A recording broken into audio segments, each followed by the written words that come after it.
एक आदमी जिसका नाम आलोक था, लगभग 40 साल का था और 2 बच्चों का पिता था।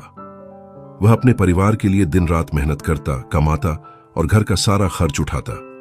उसे लगता था कि वह अपना पूरा फर्ज निभा रहा है, लेकिन एक बात वह हमेशा भूल जाता था, अपने बच्चों की बातें सुनना।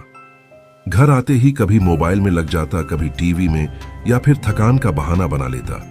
बच्चे जब भी उसके पास आकर कुछ कहना चाहते, वह हाँ हाँ कहकर बात टाल देता। एक दिन उसका छोटा बेटा आर्यन दौड़ता हुआ उसके पास आया। उसके चेहरे पर बहुत खुशी थी। वह बोला, पापा, आज मुझे स्कूल में इनाम मिला। आलोक ने मोबाइल से नजर हटाए बिना ही कहा, अच्छा, वहां रख दो। आर्यन कुछ पल वहीं खड़ा रहा, फिर धीरे से अपना इनाम मेज पर रख दिया। उसकी आंखों की चमक फीकी पड़ गई। उस रात आलोक मंदिर गया। वहां पंडित जी कह रहे थे, बच्चों का हक सिर्फ खाना और कपड़ा नहीं होता, उनकी बातें सुनना, उन्हें समय देना और उन्हें महत्व देना भी उतना ही जरूरी है।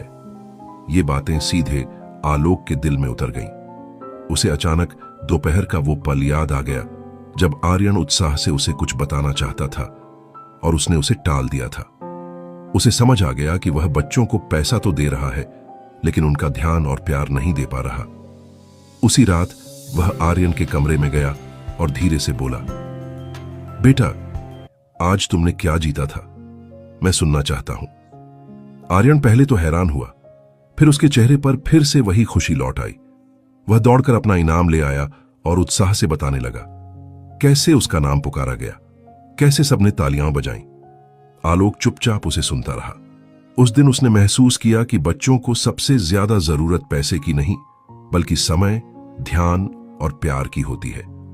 निष्कर्ष, बच्चों का पालन पोषण सिर्फ उनकी जरूरतें पूरी करने से नहीं होता, बल्कि उनकी बातें सुनना, उन्हें समय देना और उन्हें महत्व देना भी उतना ही जरूरी है।